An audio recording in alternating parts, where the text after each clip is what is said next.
नमस्कार। आज हम बात कर रहे हैं अनुराग कश्यप की नई फिल्म निशांची के एक रिव्यू पर। हाँ, एक ताज़ा रिव्यू आया है और काफ़ी डिटेल में है। तो देखते हैं इसमें क्या खास बातें हैं। बिल्कुल। तो ये रिव्यू फिल्म के अलग-अलग पहलुओं को देखता है। डायरेक्शन, कहानी, एक्टिंग। हाँ, और कश्यप के पुराने काम से तुलना भी है, जाहिर है। हमारा मकसद है कि इसके मेन पॉइंट्स क्या है वो समझें। सही। तो कहानी, जैसा कि पता चला है, एक बैंक डकैती से शुरू होती है जो मतलब ठीक नहीं जाती। हाँ, गड़बड़ हो जाती है। और उसमें बबलू निशांची, जो ऐश्वर्या ठाकरे ने प्ले किया है, वो पकड़ा जाता है। अच्छा, और उसका जुड़वा भाई डब्लू और प्रेमिका रिंकू, वेदिका पिंटो, वो निकल भागते हैं। बिल्कुल। फिर एंट्री होती है विलन की, अंबिका चाचा कुमुद मिश्रा, जिसकी नजर रिंकू के घर पर है। और वो माँ को की परेशान करता है शायद। मंजरी, मोनिका पवार। हाँ, मंजरी को। हाँ। और इसमें फ्लैशबैक भी है। जी। कहानी पीछे जाती है। मंजरी और उसके पति जबरदस्त की कहानी, विनीत कुमार सिंह है उसमें। ओह अच्छा, तो मतलब फैमिली ड्रामा और रिवेंज वाला एंगल है। हाँ। कश्यप स्टाइल। हाँ, वही। और रिव्यू में कनपुरिया बोली और डायलॉग्स की भी तारीफ है। जैसे वो एक है, धमकाने आया था चमका दिए। हाँ, ये मजेदार है। और वो किरदारों का फिल्मों से प्रभावित होना, बबलू का टोनी मोंटाना नाम। हाँ, वो भी एक दिलचस्प पॉइंट है। तो अब आते हैं डायरेक्शन पर। क्या कश्यप कुछ नया ला पाए हैं अपनी जानी पहचानी स्टाइल में? हाँ, ये बड़ा सवाल है।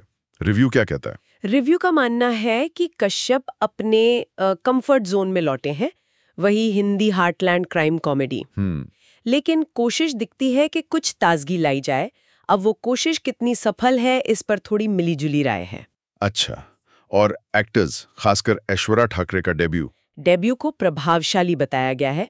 रिव्यू कहता है कि वो दोनों किरदारों बबलू और डब्लू का फर्क दिखाने में कामयाब रहे हैं। ये तो अच्छी बात है। अच्छा, असली मतलब शो स्टीलर जिसे कहते हैं, वो मोनिका पवार को बताया गया है मंजरी के रोल में। ओह, मोनिका पवार तो कमाल हैं ही। उनका काम तो हमेशा ही दमदार होता है। बिल्कुल। रिव्यू में उनके काम की बहुत तारीफ है। और बाकी लोग भी, वेदिका पिंटो, कुमुद मिश्रा, जीशान अयूब। विनीत कुमार सिंह का भी जिक्र था शायद। हाँ, उनका कैमियो है और वो भी असरदार बताया गया है। सब अपने किरदारों में फिट है। और म्यूजिक और डायलॉग्स? म्यूजिक फिल्म के माहौल से मैच करता है। गाने भी ठीक है, फिल्म देखो पिजन कबूतर टाइप। और डायलॉग्स तो खैर कश्यप की ताकत है ही, कनपुरिया फ्लेवर है उनमें। अब आते हैं उस बड़ी तुलना पर, गैंग्स ऑफ वासेपुर। रिव्यू इसे कैसे हैंडल करता है? हाँ, ये तो होना ही था। रिव्यू मानता है कि गैंग्स की शायद तो है फिल्म पर, वही फैमिली हिस्ट्री, बाप का बदला। हाँ, वो पैटर्न तो दिखता है। कुछ लोग तो इसे एक तरह से गैंग्स ऑफ वासेपुर 3 का जवाब भी कह रहे हैं। लेकिन यहीं पर रिव्यू कुछ कमजोरियों की तरफ भी इशारा करता है। अच्छा, क्या कमियां हैं? मेनली दो बातें। एक तो फिल्म की लंबाई, करीब 3 घंटे, थोड़ी थोड़ी ज्यादा लगती है। 3 घंटे? हाँ। ये तो आजकल थोड़ा ज्यादा है। और दूसरी बात, कहानी थोड़ी बिखरी हुई लगती है। रिव्यू के हिसाब से फिल्म तय नहीं कर पाती कि वो है क्या असल में, लव स्टोरी, भाइयों की दुश्मनी, या रिवेंज ड्रामा। मतलब फोकस थोड़ा हिल गया। हाँ, शायद। और इस चक्कर में वो गैंग्स वाली गहराई या वो जो कसावट थी वो नहीं आ पाती।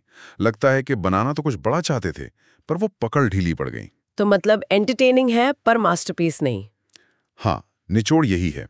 कश्यप के फैंस को मजा आ सकता है, एक्टिंग अच्छी है, डायलॉग्स अच्छे हैं, पर एक पूरी फिल्म के तौर पर थोड़ी चूक जाती है। अंत तक आते आते कहानी थोड़ी कमजोर हो जाती है। और रिव्यू में ये भी था कि शायद इसे सीक्वल की तैयारी की तरह देखना चाहिए। बिल्कुल। फिल्म खुद भी इशारा करती है कहानी अभी बाकी है, तो शायद ये एक शुरुआत हो। समझ गई। तो संक्षेप में निशांची कश्यप की वापसी है अपनी स्टाइल में। ऐश्वर्या का डेब्यू अच्छा है, मोनिका पवार शानदार है, डायलॉग्स मजेदार है। हाँ, लेकिन कहानी बिखरी हुई है और गैंग्स ऑफ वासेपुर के लेवल तक नहीं पहुंच पाती, थोड़ी लंबी भी है। सही। और ये हमें सोचने पर मजबूर करता है कि क्या किसी बहुत सफल फिल्म का असर अगली फिल्मों पर इतना हावी हो जाता है कि वो खुलकर सामने नहीं आ पाती? ये एक बड़ा सवाल है। क्या वो विरासत एक बोझ बन जाती है, या फिर ये दर्शकों की उम्मीदों को पूरा करने का तरीका है? जैसे फिल्म कहती है, शायद कहानी अभी बाकी है, और जवाब भी।